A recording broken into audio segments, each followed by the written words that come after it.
there are still a couple of countries that haven't arrived yet, but I think just out of respect and recognizing how most of you were very on time, we should be starting right now. We have, over the last 2 days, been discussing issues with the monitoring, how the exercise is structured, what are the expectations for action and what happens in the end, at the end of this process, which is really this interesting concept, yet not proven completely right now, of behavior change at country level, using the evidence and the data generated by the monitoring. The session that we are going to be going over, at least for the next hour and change, deals with precisely this part of the process. This is one part that has not been tried in a very deliberate, systematical way before within the GPEDC, so we actually expect a lot of input from you regarding what are some opportunities and some ways that we can implement this idea of behavior change using the results for and promoting peer learning opportunities. It's key that we pay attention, or let's say this is the last module or the last phase that we will cover before going into the roadmaps, which is the, let's say, the end point of this training course.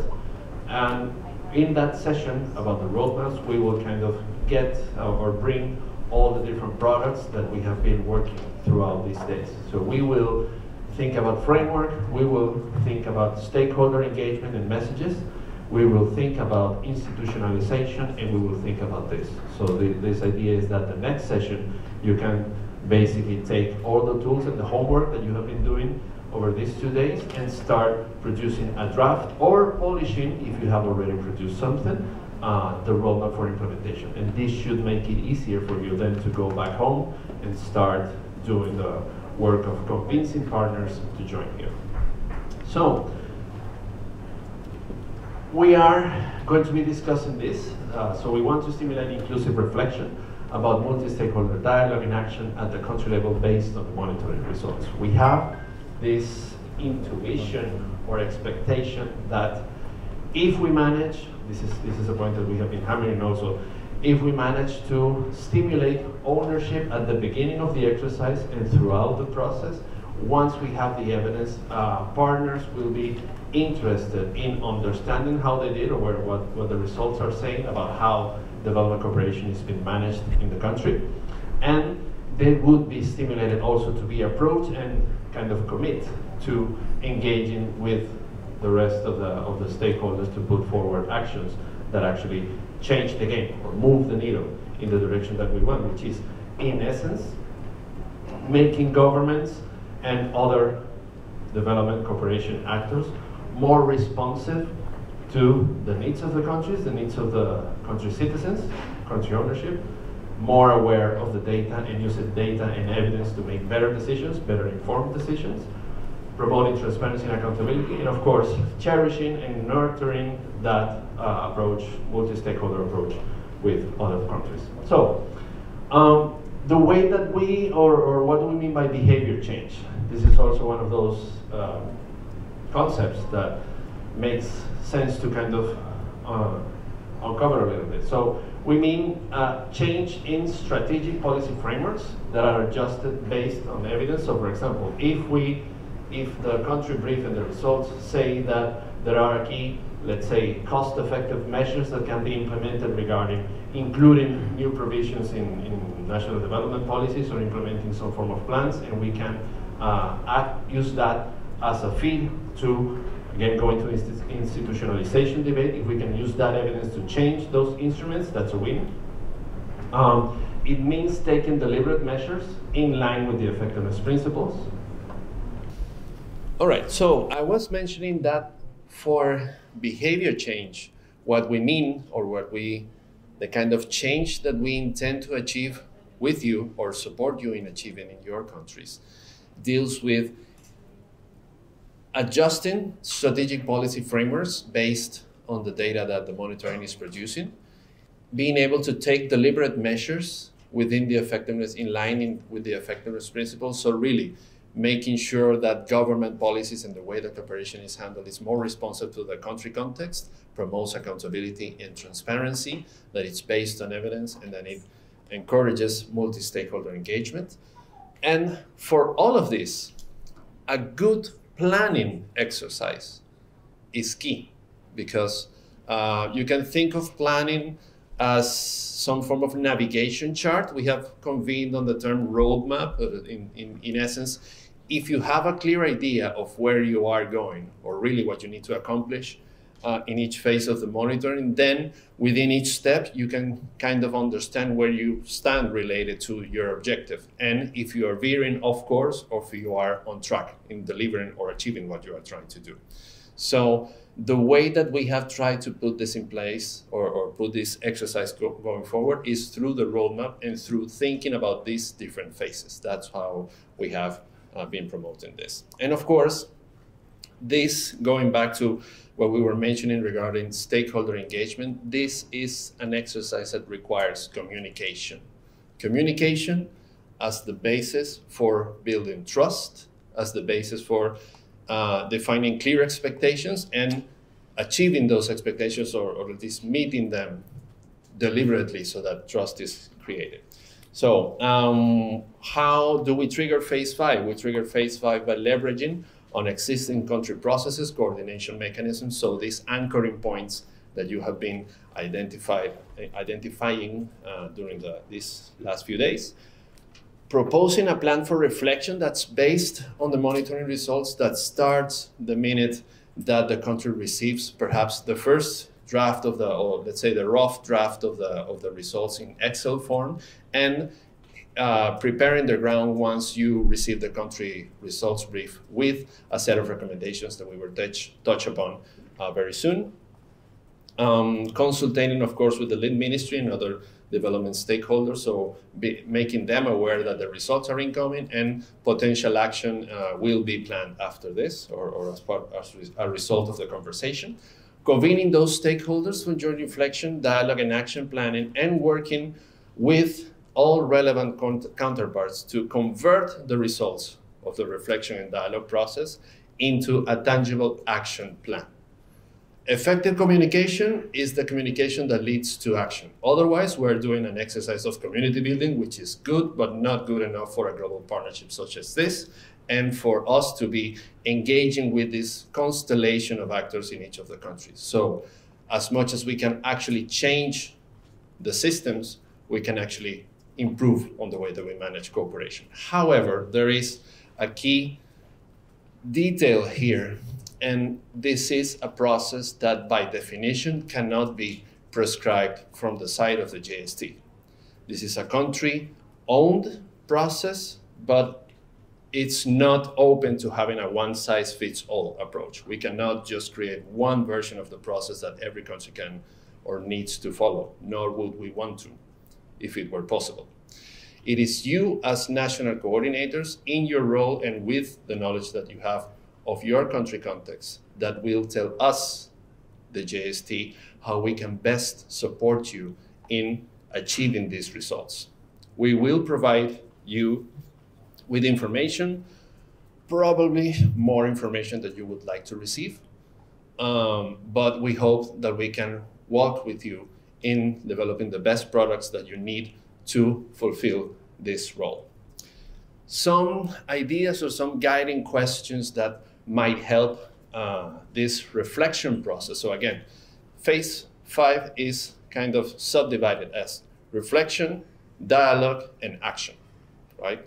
So reflection questions could be some of these. Once you receive the materials or the first draft of the materials, you can start addressing your stakeholders around these 4 questions. What are the results saying about the behavior or the action of governments, development partners, and other actors? What challenges or bottlenecks have the results identified? What should be improved and how? And what action is needed and by whom? Who is responsible for adding terminology or creating spaces within a national development policy? Who is responsible for making sure that aid resources are budgeted several years in advance? Who is responsible by each of the shortcomings, let's call it like that, or the results? And also, who is responsible for the good results that have been achieved? And what can we learn from that actor or from that stakeholders? Then we move into the dialogue process, which is where the rubber meets the road, so to speak. It's when, after having done the high-level kickoff meeting, you present information and you engage your stakeholders to start delivering on the expectations that were set at the beginning of the exercise, right? And the figure or the brand that we are using for this, or the methodology, is the action dialogues. So it's not really just a way of convening countries and speaking, it's actually speaking to an action, speaking to results and speaking to actions. Some guiding questions or some key things of the action dialogue is that it's a change-oriented, multi-stakeholder exercise that leads to developing and implementing action plans based on the monitoring results. It aims, or the action dialogues aim to convene a diverse group of actors, ideally actors with a mandate related to the issues covered in the monitoring. So it's key that there's some, let's say, institutional space for action for this, and not, that way we can kind of prevent that the conversation perhaps doesn't lead to specific actions, because there are perhaps, let's say, not the right level of decision makers within the room, or institutions that don't have a clear mandate on that. Action dialogues and the use of discussions of results are actually the pinnacle of the monitoring exercise. It's the why. We do the monitoring, but we do the monitoring because we want to change. And this is how change is agreed upon by stakeholders. And of course, ownership of the results and follow-up on those actions are an intrinsic element that's at the core of the exercise.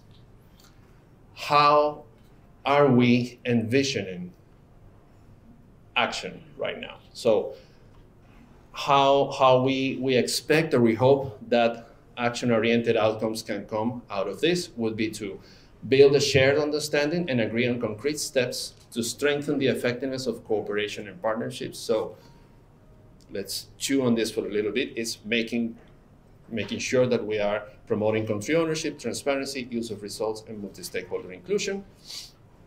It's a vehicle to reflect on what collective actions are needed to do this, who needs to do what, by when, and how we can follow up on that.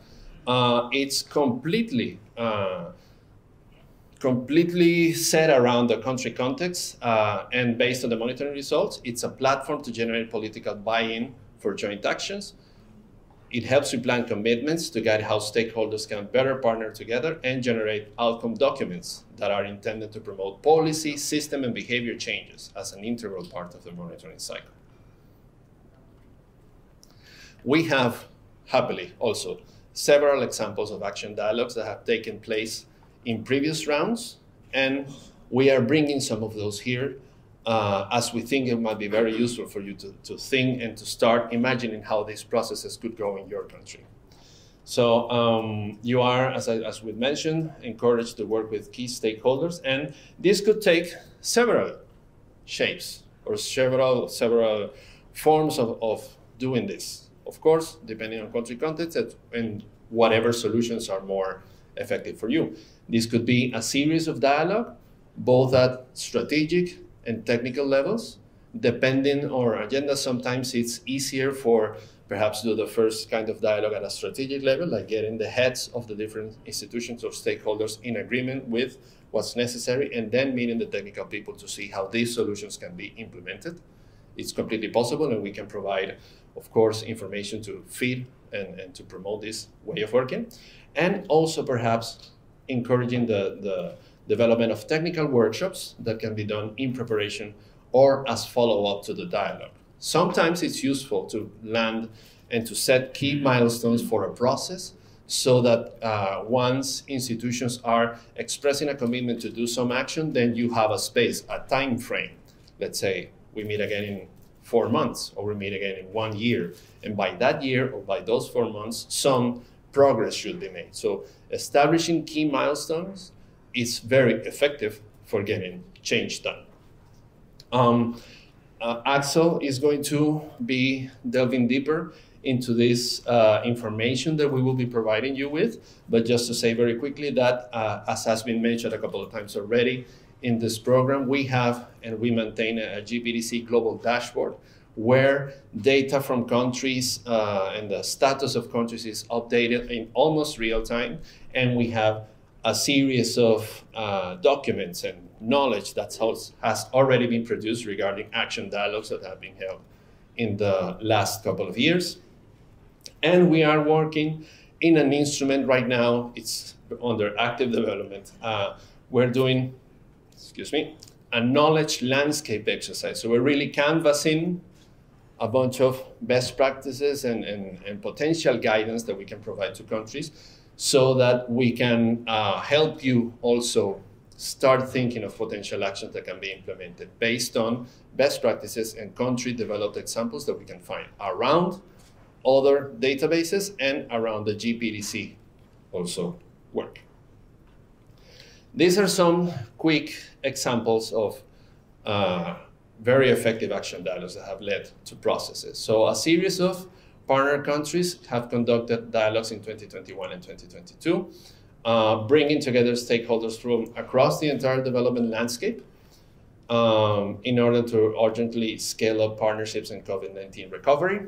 You see, they're all neatly located in the south, and this also speaks a lot about the usefulness that this kind of methodology can have.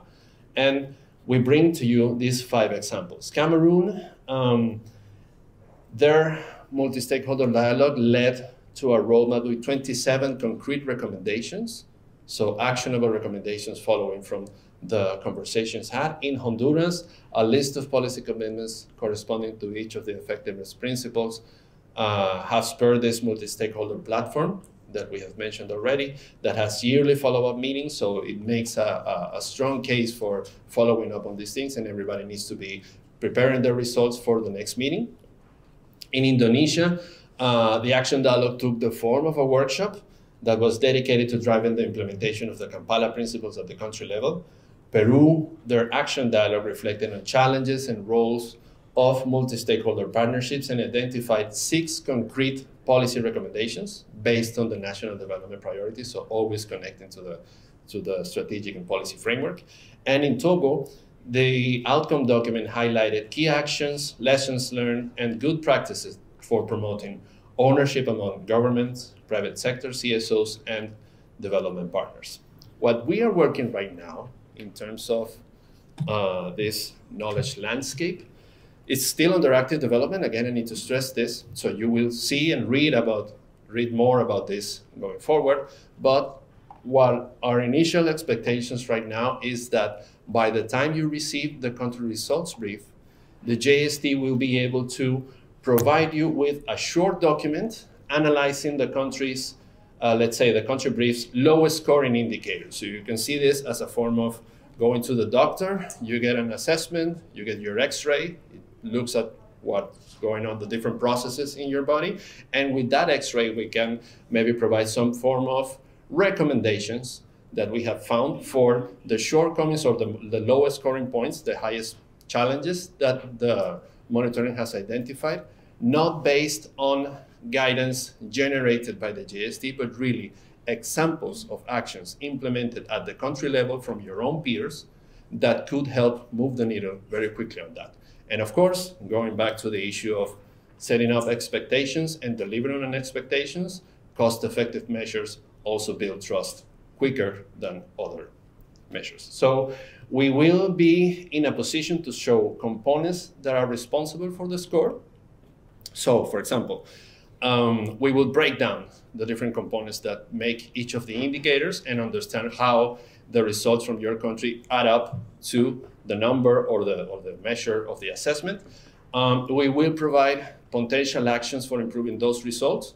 Some indicators are more complex than others, and we will try to work with you on that. And of course, we will present as much as possible or whenever available these country tested results. Now we go into another group dynamic.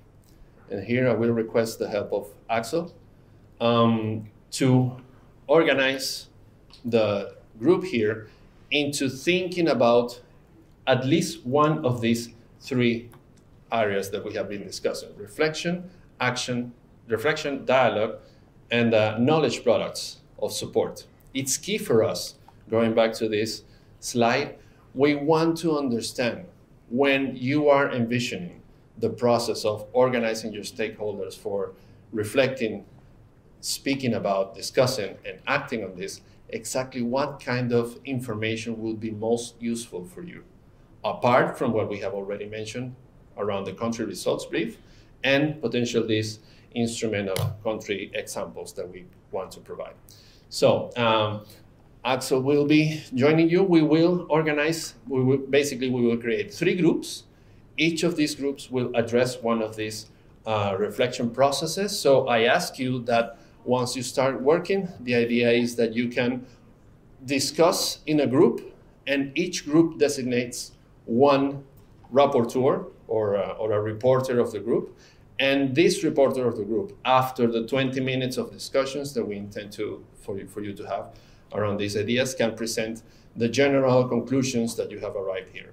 So this is a very interesting set of data points and perspective that we are receiving here, and we will take very good note when we produce all the different reports and the minutes from these meetings. We really want to thank you for reflecting with us around these processes, and we hope that you can take this as key inputs and key perspective for when you are planning and executing on your plans for implementing the monitoring exercise. So I think with this would be coming to the end of this session. We can maybe take a 15-minute coffee break, and we will come to the roadmap session. Thank you very much.